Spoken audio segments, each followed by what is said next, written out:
할렐루야. 주의 이름으로 이 자리에 오신 여러분들 환영하고 축복합니다.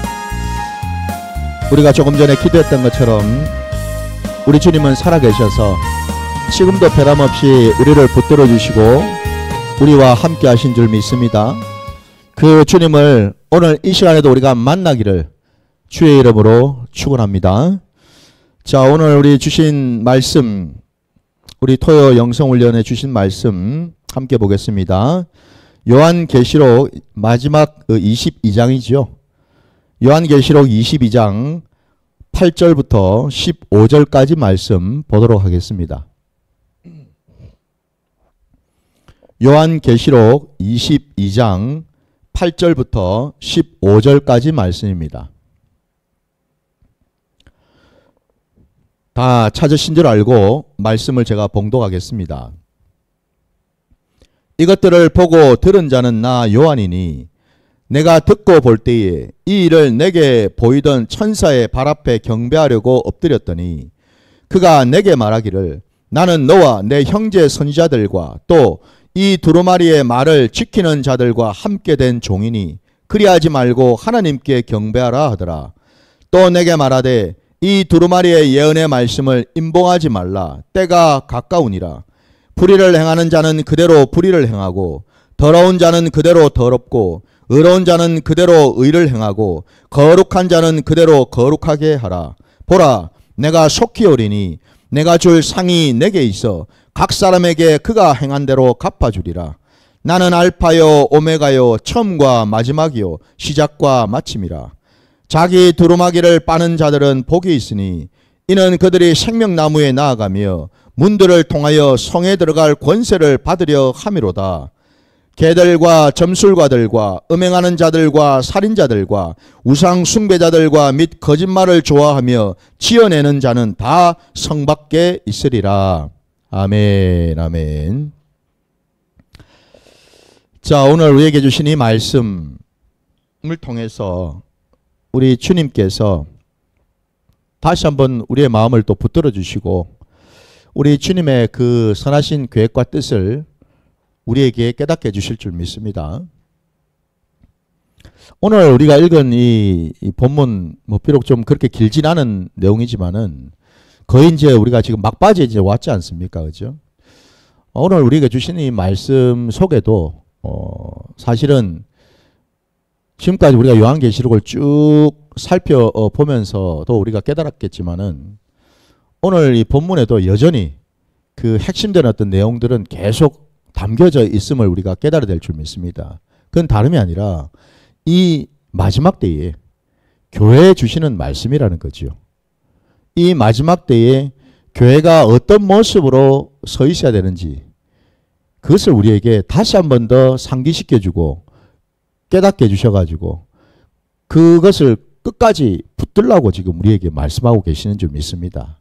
이걸 이제 우리가 알아야 되는데 왜냐면은 오늘 말씀을 보게 되면은 물론 이제 우리가 하나하나 보게 되겠지만은 특별히 오늘 말씀 속에서 우리가 좀 기억해야 될 부분이 뭐냐면 이 성 안에 들어갈 자들과 성 밖에 있을 자들이 완전히 구분되어 있다는 사실입니다. 그 내용이 아까 우리가 읽었던 그 14절과 15절에 상세하게 언급되어 있는 것처럼 14절에 보시면은 그 끝자리에 보니까 성에 들어갈 권세를 받으려 함이로다 라고 되어 있어서 성에 들어갈 권세를 받을 자가 있다라는 것이고요.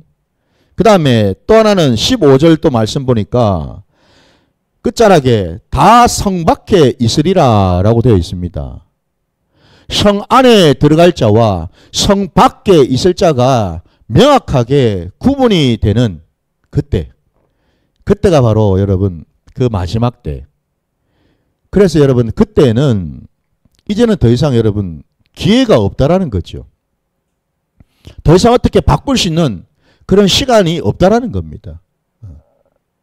그때는 이미 우리 주님이 오셔서 모든 것이 다 이제는 종료가 되었고 그리고 우리 주님의 이제 마지막 심판만 이제 남아있다라는 거거든요.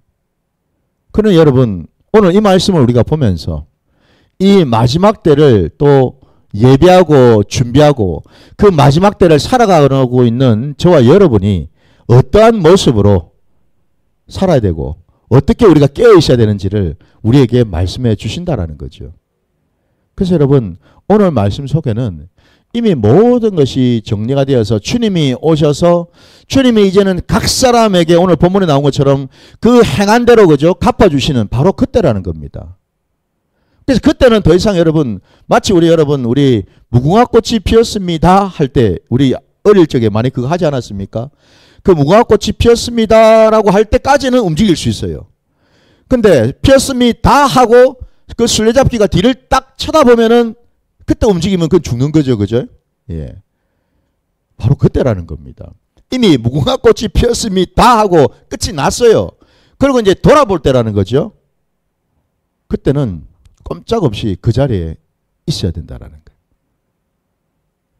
각자마다 여러분 그 자리가 어떤 자리겠습니까? 자기가 머물고 있던 자리. 자기의 그 모든 행실과 모든 것이 거기에 다 담겨져 있는 그 자리 아니겠습니까, 여러분? 그래서 아까 오늘 우리가 읽은 본문에도 11절을 여러분 보시면은 불의를 행한 자는 그대로 불의를 행하라고 되어 있습니다. 더러운 자는 그대로 더럽고 의로운 자는 그대로 의를 행하고 거룩한 자는 그대로 거룩하게 하라고 되어 있어요. 여기 계속 반복해서 그대로이지 않습니까, 여러분? 그죠? 그러니까 여기에는 여러분 더 이상 여지가 없어요. 부디 여러분 이 말씀을 주시는 때가 은혜의 때인 줄 믿습니다. 여러분 이 말씀을 받을 때 우리가 이제는 아직은 뭐예요? 시간이 있거든요. 아직은요. 그러니 그대로 있으면 안 되겠죠. 그죠? 예. 물론 거룩한 자는 계속 우리가 거룩한 자리에 있으면 되죠. 의로운 자는 계속 의로운 자리에 있으면 되죠. 그러나 그 앞에 더러운 자들, 음행하는 자들, 악한 자들 그대로 있으면은 당연히 결과는 뻔하지 않습니까, 여러분? 영원한 영벌 가운데 들어갈 수밖에 없는데 여러분 그대로 있으면 안 되죠. 빨리 돌이켜야죠.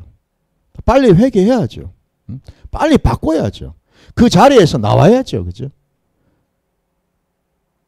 참 감사하게도 우리 주님은 그 때를 우리에게 미리 말씀해 주시면서 우리로 하여금 단둘이 하고 준비하라고 말씀하고 계시는 줄 믿습니다.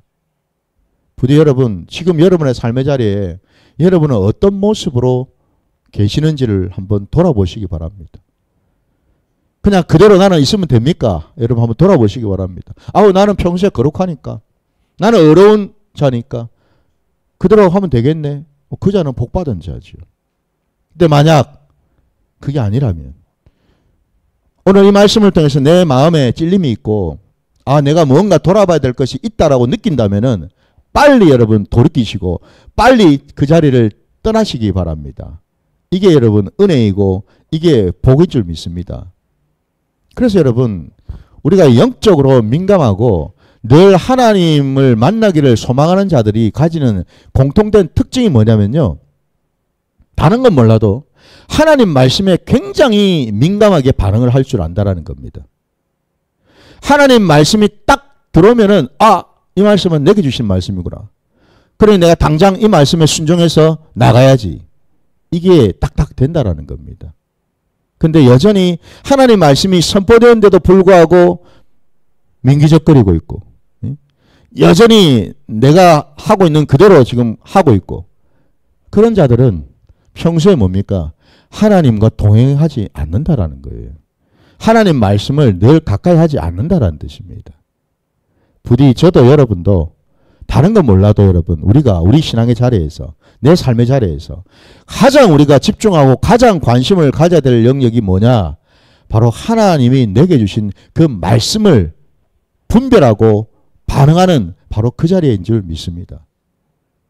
꼭 여러분 그렇게 하셔서 하나님이 내게 부어주실 그 은혜를 어느 한 사람도 예외 없이 다 받아 누리시기를 주님의 이름으로 축원합니다. 자, 오늘 여러분 우리가 읽은 이 본문에도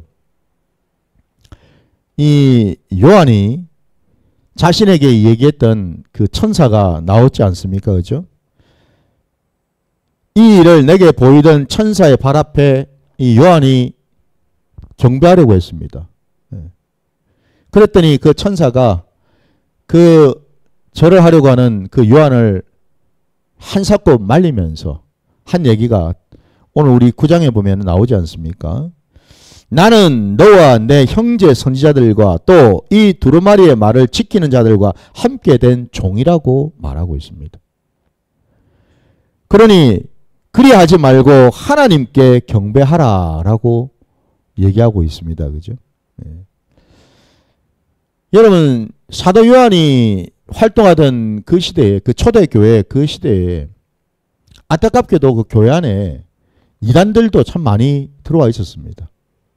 가장 대표적으로는 영지주의가 있었고요. 그리고 또 유대교회에서 이 기독교로 개종했던 자들 중에는 여전히 그 모세의 그 율법을 철저하게 지켜야만 구원을 받는다라는 이런 다른 복음을 전하는 자들이 종종 있었습니다. 심지어는 오늘 이 지금 천사를 보고 요한도 절을 하려고 하지 않았습니까? 그죠? 예.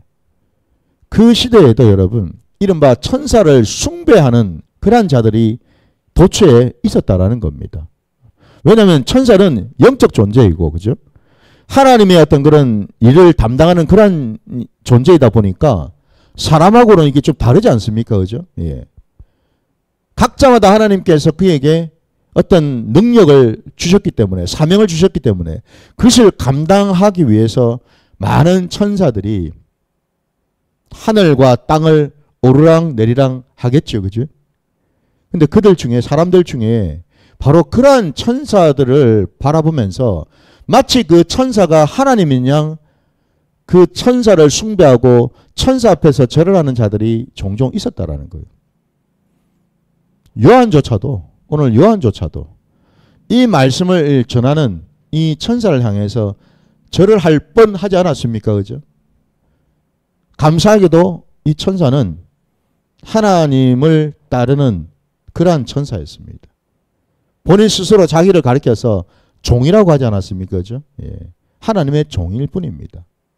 더 나아가서 여러분, 이 천사 숭배를 하는 자체가 결국 이조차도 우상 숭배지 않습니까? 하늘에 있는 것이나 땅에 있는 것이나 땅 아래에 있는 것이나 그 어떤 형상이라도 하나님은 분명히 만들지 말라고 하셨으니까. 바로 그 점에서 천사를 숭배하는 것조차도 이거는 하나님 앞에 엄청난 죄를 짓는 것이니 당연히 이 천사가 요한을 뜯어 말릴 수밖에 없다라는 거죠. 천사가는 누구인가? 우리 말씀을 좀 한번 좀 찾아봅시다. 여러분, 우리 고린도전서 6장 3절로 한번 가보십시오. 고린도전서입니다. 6장 3절에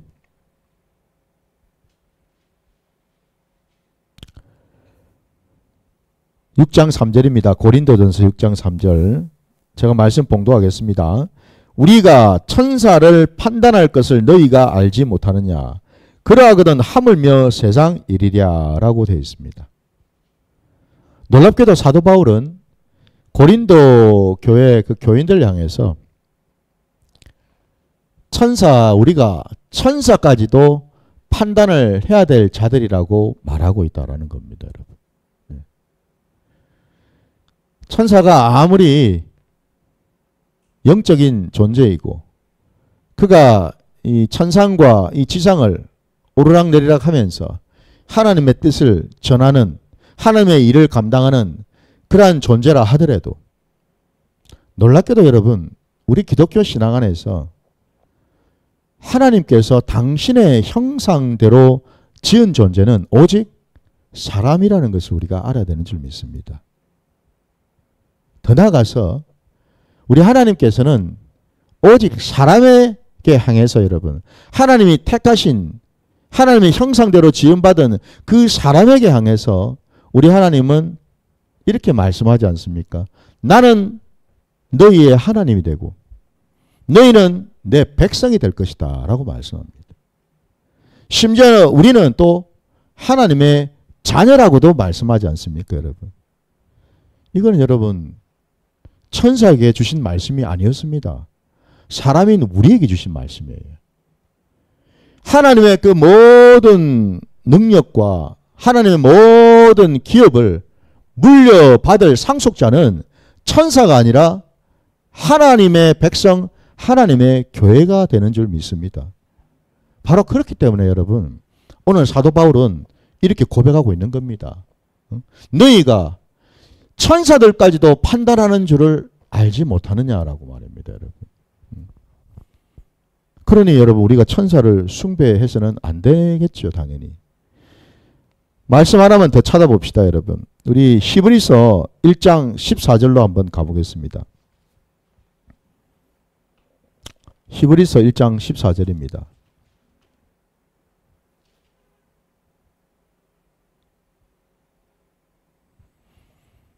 자, 14절 말씀 함께 우리 합독하겠습니다. 시작.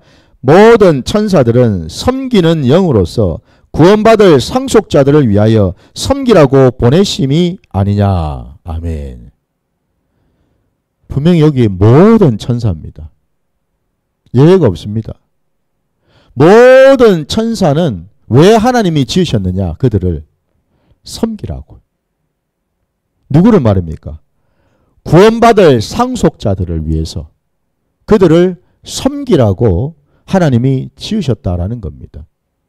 그들을 지으셨고 그들의 바로 이러한 사명을 각자에게 주셨다라는 거죠, 여러분. 그래 여러분, 천사는 하나님의 백성, 하나님의 자녀를 섬기기 위해서 있는 존재라는 겁니다, 여러분. 이걸 우리가 분명히 깨달아야 되겠죠. 그래서 바로 이 천사가 사도 요한에게 이와 같은 얘기를 했다라는 거고요. 더 나아가서 여러분 10절, 오늘 우리 본문 10절에도 보시면은 또 내게 말하되 이 두루마리의 예언의 말씀을 임봉하지 말라, 때가 가까우니라 라고 말씀합니다. 이 두루마리는 어떤 두루마리인가? 원래 이 두루마리가 지금 처음 언급된 게 아니라 우리 앞에 여러분 그 계시록 10장으로 한번 가보십시오. 10장 9절.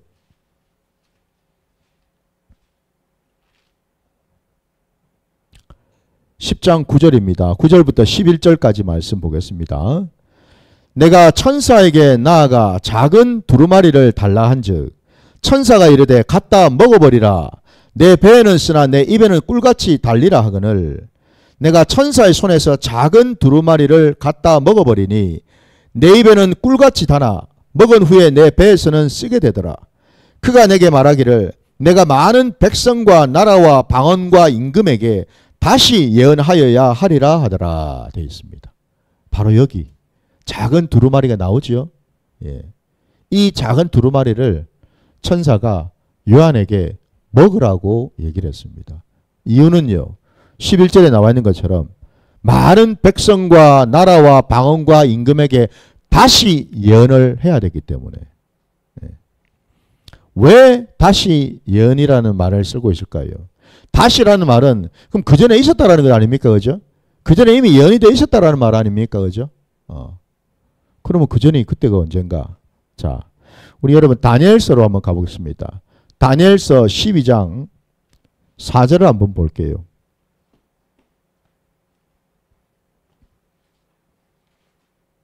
다니엘서 12장입니다. 4절 말씀.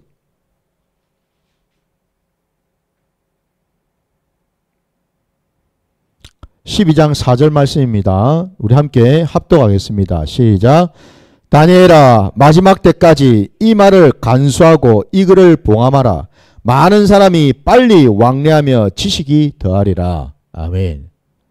여러분, 지금 이 다니엘에게도 하나님께서 놀라운 예언의 말씀을, 장차 앞으로 되어질 놀라운 예언의 말씀을 주셨는데, 우리가 읽었던 아까 그 4절 말씀 바로 위에 보면은 2절 말씀에 한번 보시면요, 땅의 티끌 가운데서 자는 자 중에서 많은 사람이 깨어나 영생을 받는 자도 있겠고 수치를 당하여서 영원히 부끄러움을 당할 자도 있을 것이며 라고 되어 있습니다.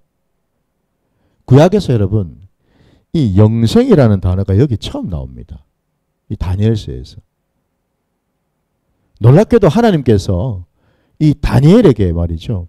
마지막 때에 하나님의 구원의 그 계획을 말씀해 주신 거예요. 영생에 대한 말씀을 주신 겁니다, 여러분. 영생에 대한 말씀. 근데 안타깝게도 4절에 아까 우리가 읽은 그 부분에서는 다니엘에게 뭐라고 하셨습니까? 이 말을 간수하고 봉하라고 했습니다, 여러분. 봉하라고 했습니다. 왜? 아직 때가 차지 않았거든요. 하나님의 때요. 그것을 이제는 열어서 계시해야 될 때가 아직 무르익지 않았거든요.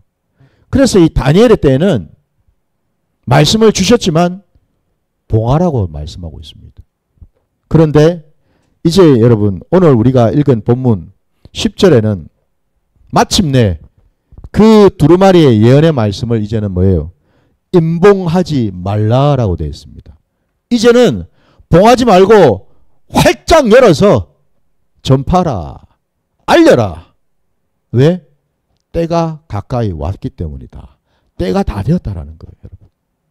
다니엘의 때는 아직은 그 때가 무르익지 않았지만 오늘 이 요한계시록의 말씀을 통해서 비로소 이제 뭐예요?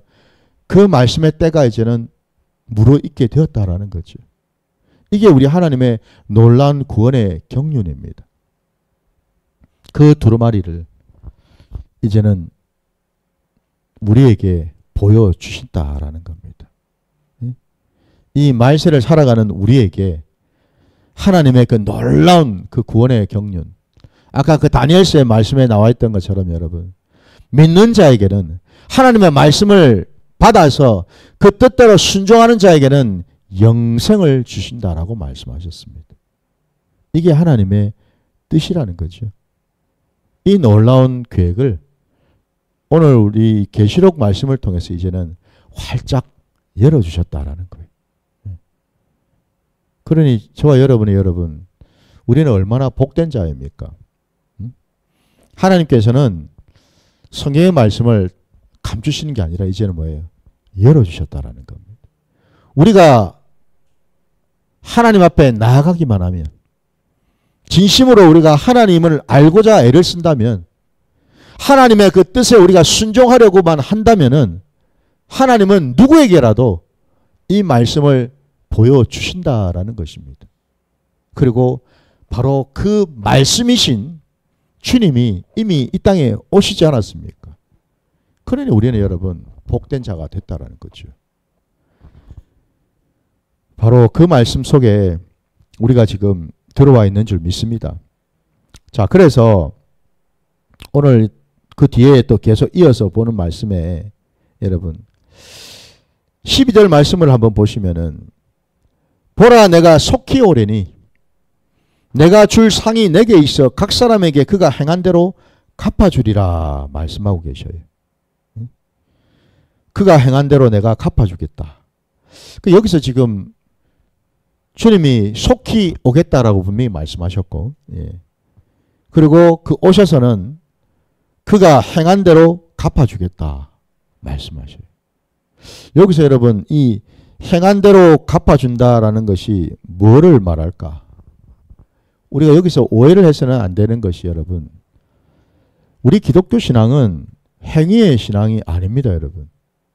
행위로 구원받는 신앙이 아니죠, 그죠? 우리는 예수 그리스도를 믿음으로 구원받는 신앙입니다.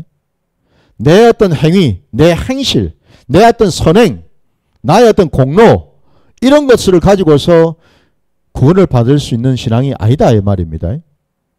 우리는 오직 예수 그리스도를 믿음으로 구원을 받는 자리로 나가게 되는 줄 믿습니다. 그러면 지금 여기에서 그가 행한 대로 갚아주겠다라는 말씀은 우리가 제대로 이해를 해야 되겠죠. 자칫하면 우리가 내가 열심히 선행을 해야 되겠구나, 이렇게 우리가 빠져들 수 있거든요. 그러면 누가 더 착한 일 많이 하고, 누가 더 많이 봉사하고, 누가 더 많이 어떤 선행을 베풀고 구제를 많이 하고 서로 막 경쟁을 해야 되겠죠, 그죠? 네, 그런 게 아니라는 겁니다, 여러분.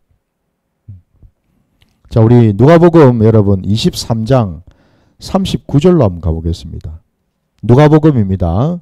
23장입니다. 39절.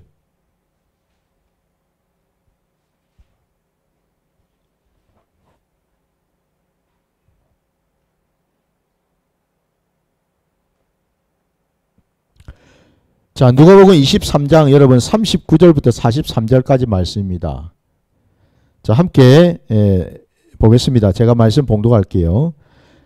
달린 행악자 중 하나는 비방하여 이르되 내가 그리스도가 아니냐 너와 우리를 구원하라 하되 하나는 그 사람을 꾸짖어 이르되 내가 동일한 정죄를 받고서도 하나님을 두려워하지 아니하느냐.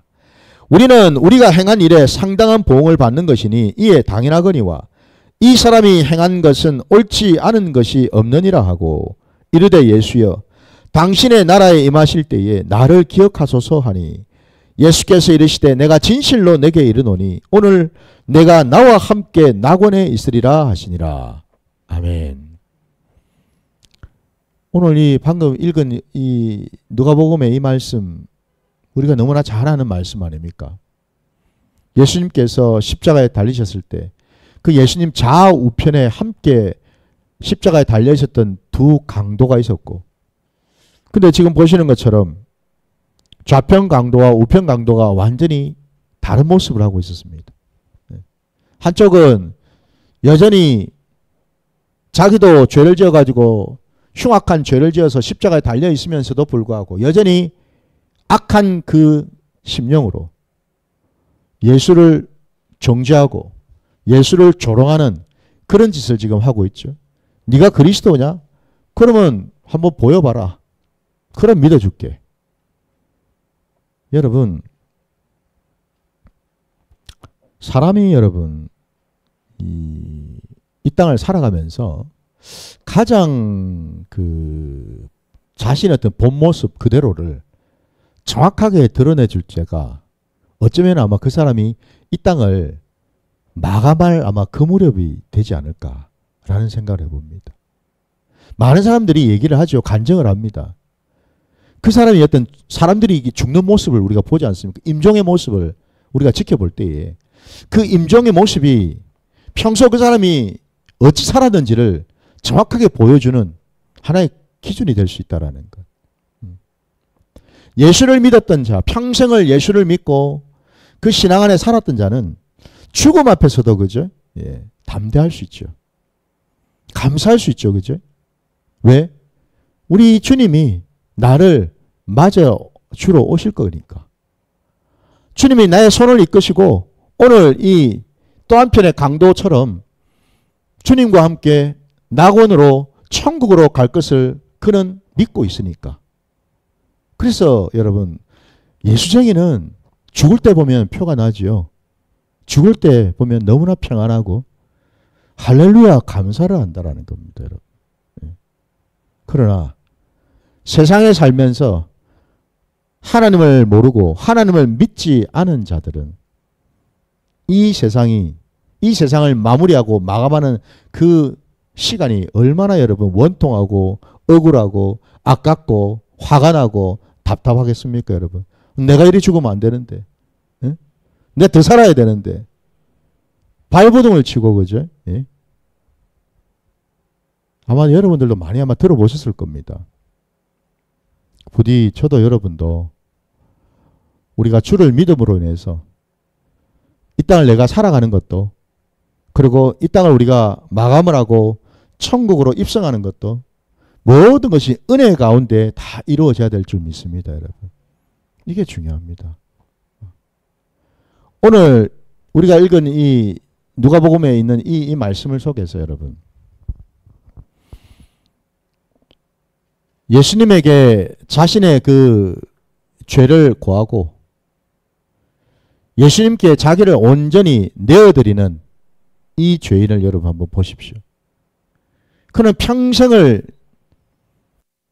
예수를 모르고 산 자였습니다. 그죠? 하나님의 말씀을 순종하지를 못한 자입니다.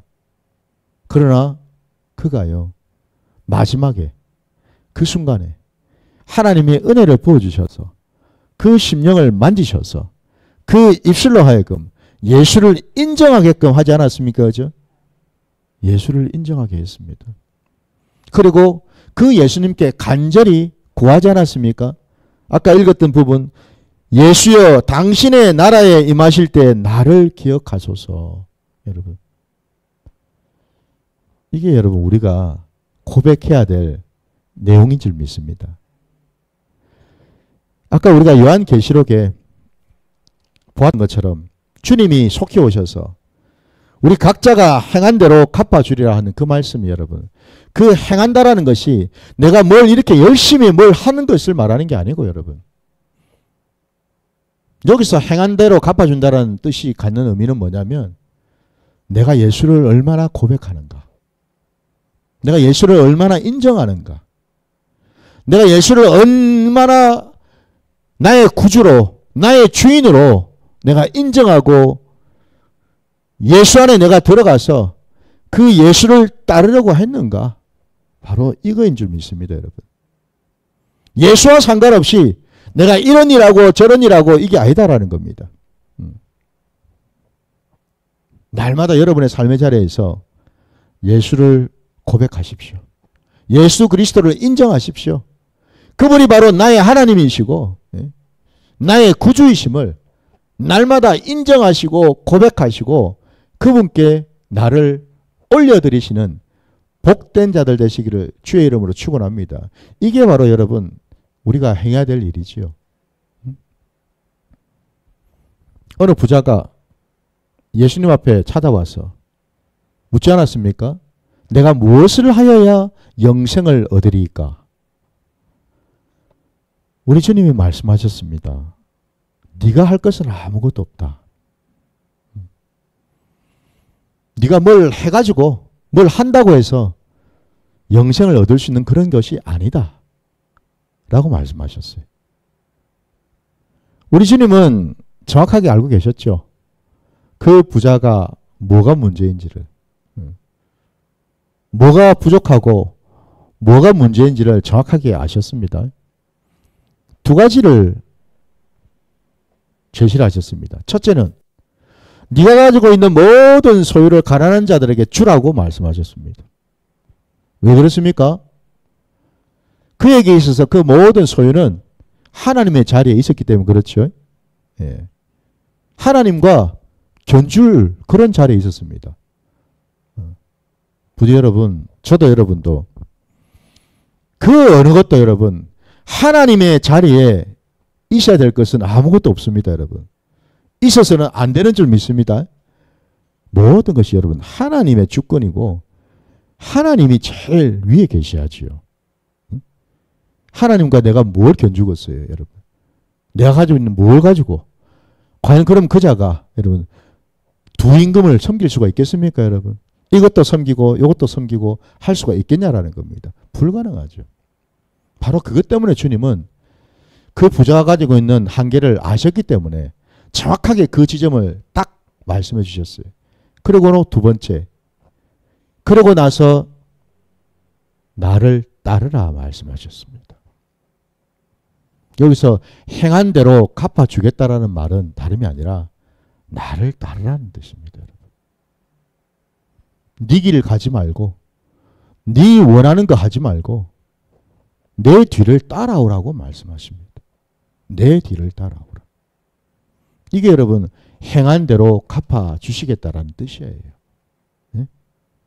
그러니 부디 하나님 앞에 가셔서 하나님 내가 이런 것도 했는데요, 저런 것도 했는데요, 이런 것들을 우리가 자랑할 것이 아니고 우리가 고백할 것은, 아니 먼저 주님께서 우리에게 물어보실 겁니다. 너는 이 땅에 사는 동안에 늘 나와 함께하고 내 뒤를 따랐느냐라고 물으실 겁니다. 거기에 대한 대답을 우리는 분명히 해야 될 줄 믿습니다. 주님은 다른 거 안 물으십니다. 그것만 물어보십니다. 주님, 제가 이런 거는 잘 따르겠는데 이런 거는 잘 안 되네요. 근데 그때는 소용이 없습니다. 그때는 소용이 없죠. 지금 이 말씀을 주셨을 때 우리가 빨리 돌이켜야 되는 줄 믿습니다. 돌이켜야죠. 우리 주님은 알파요 오메가요 처음과 마지막이요 시작과 마침이라고 분명히 말씀하십니다. 모든 시작과 끝이 하나님의 주권 아래에 있다는 겁니다. 내 인생의 자리에 여러분, 내가 이 땅에 나온 것도 그렇고 내가 이 땅을 살다가 마침내 하나님께로 가는 것도 그렇고 그 모든 내 인생의 자리자리마다 모든 과정이 다 하나님의 주권 가운데 있다라는 뜻입니다. 여러분. 이걸 우리가 알아야 된다는 겁니다. 우리의 모든 범사에 여러분, 내가 무슨 일을 하고 누구를 만나고 어떤 생각을 하고 어떤 일을 하고 어떤 말을 하고 이 모든 것들이 여러분 결국 다 하나님의 주권 안에서 하나님이 판단하시고 결정하실 거라는 사실이죠. 이거를 우리가 깨달아야 되는 줄 믿습니다. 때로는 여러분 우리들끼리의 판단이나 우리들끼리의 생각은 틀릴 수가 있습니다. 왜? 같은 사람이기 때문에 그렇습니다. 중요한 것은 하나님이 어떻게 생각하시냐가 가장 중요한 줄 믿습니다. 그걸 여러분 항상 민감하게 받으셔야 된다는 거예요. 내 뜻이 중요한 게 아닙니다, 여러분. 저 집사, 저 권사, 저 장로, 저 목사의 뜻이 중요한 게 아니고 여러분 하나님의 뜻이 중요하죠. 하나님의 뜻이요, 여러분. 항상 이걸 우리가 명심할 때 우리는 하나님이 원하시는 길로 나아가게 되는 줄 믿습니다. 14절에 여러분 자기 두루마리를 빠는 자들은 복이 있다라고 말씀하셨는데 우리 앞에 계시록 여러분 그 7장 14절 말씀을 한번 보십시오.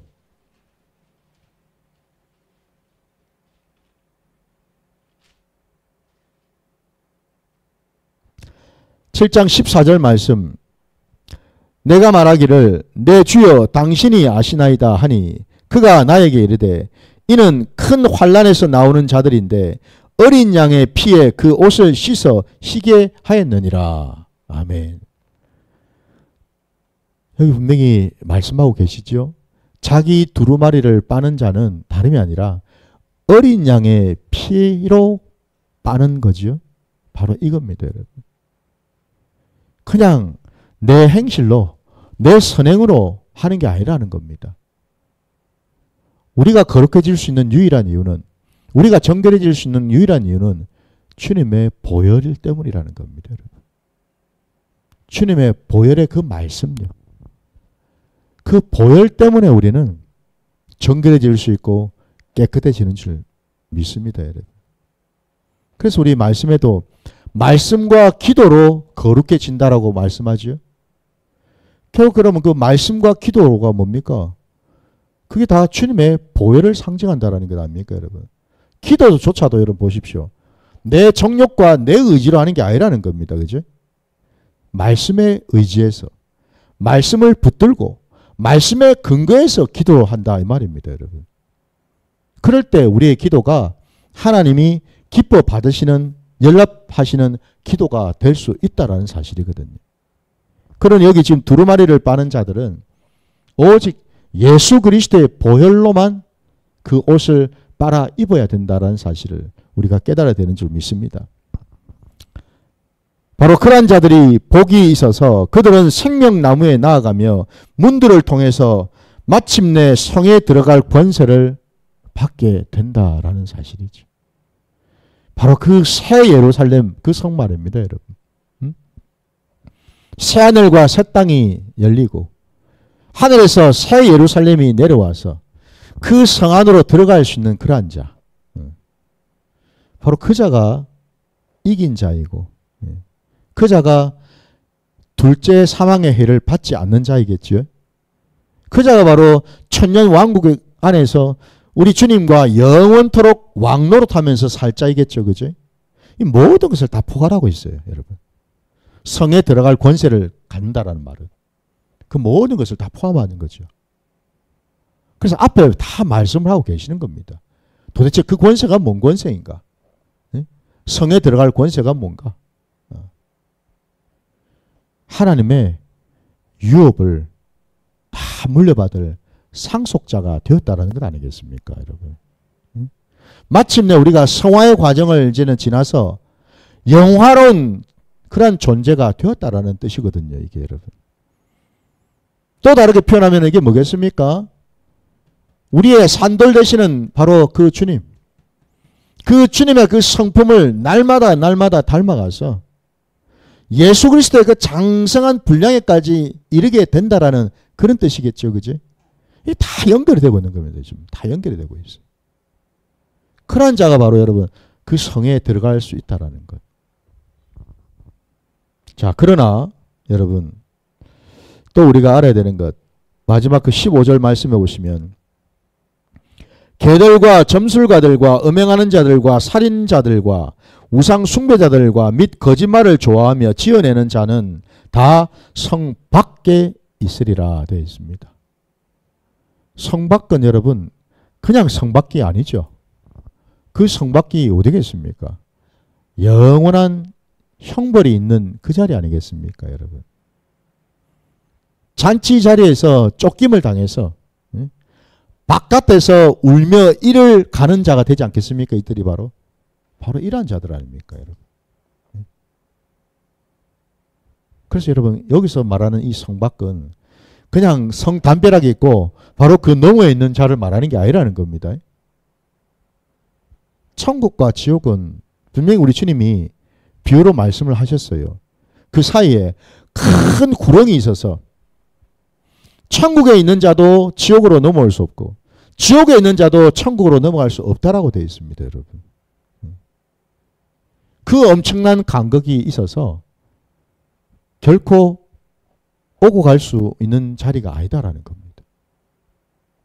성 밖에 있는 자들의 그 면면들, 여기 개들이라고 첫 단어에 나오는데 이게 여러분 진짜 개가 아니라는 건 여러분도 이해가 되시겠죠. 여기서 말하는 이 개들이 뭘 말하겠습니까? 한마디로 하나님 앞에서 하나님을 거부하고 하나님부터 버림받은 자들, 부정한 자들을 말하겠지요. 뭐 점술가들, 음행하는 자들, 더 나아가서 여기 우상 숭배자들, 이 전부 다 여러분 보십시오. 이게 전부 다 하나님을 대적하는 그러한 자리에 있는 자들 아닙니까? 다 자기를 위해서 사는 자들입니다. 한마디로. 이 음행이라는 것이 우리가 영적으로든 육적으로든 다 해당이 되겠지요. 우리 구약 말씀에 우리 하나님은 이스라엘 백성들을 책망하실 때 그들이 우상 앞에서 절을 하고 우상을 섬기는 그 모든 것을 말씀하실 때 음행이라는 표현을 쓰시죠. 음란한 자녀라고 말씀하십니다. 바로 그 음행을 왜 하겠습니까? 나를 위해서 하는 거죠. 나 좋으라고 하는 거죠. 나를 위해서 하는 거죠. 그죠? 성경은 여러분 신구약 66권 전체를 통틀어서 오늘 이 말씀 속에서 우리가 깨닫게 되는 것은 다름이 아니라 우리 성경은 두 가지를 정확하게 두 갈래의 길을 말씀하고 있다는 겁니다. 첫 번째 갈래는 내가 주인이 되어서 나를 위해서 사는 길이 있다는 겁니다. 내 정욕에 따라서 내가 원하고 내가 바라는 그 길을 쫓아서 가는 길이 있다는 거고요. 또 다른 하나는요. 그게 아니라 하나님을 따르는 길이죠. 아까 우리 주님이 나를 따르라고 말씀하셨잖아요. 주님을 따르는 길이에요. 여러분. 내가 주인이 아니라 주님이 주인이 되셔서 나는 주의 뒤를 따라가는 그런 자가 되는 거죠. 바로 이 두 갈래 길밖에 없습니다. 여러분. 성경에는요. 제3의 길은 없습니다. 이리 갔다가 저리 갔다가 이리 갔다가 저리 갔다가 이건 아니라는 거죠. 그죠? 분명히 하나님의 말씀은요. 우리에게 선택을 하라는 것입니다. 어느 길로 갈 건지. 그래서 성 안으로 들어올 건지 성 밖에 있을 건지 결정하라는 겁니다. 여러분. 이게 우리 성경입니다. 그냥 얼렁뚱땅 적당히 이런 신앙 아닙니다. 여러분. 우리 신앙은. 명확합니다. 아주. 단도직입적이죠. 그죠? 이 길 아니면 이 길입니다. 여러분. 부디 저와 여러분이 우리 머리로는 다 알지 않습니까? 우리가 어디로 가야 될지 다 알아요.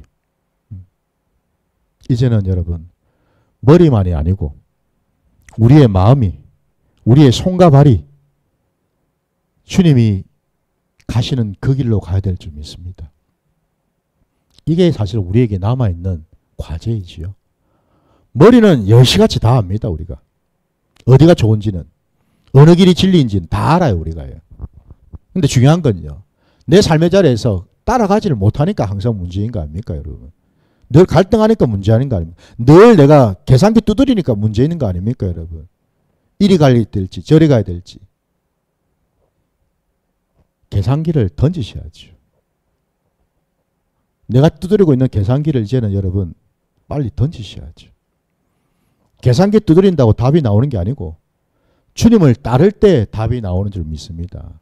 내 인생은 바로 그런 자리로 가야 됩니다, 여러분. 부디 오늘 이제 말씀 속에서요, 저와 여러분이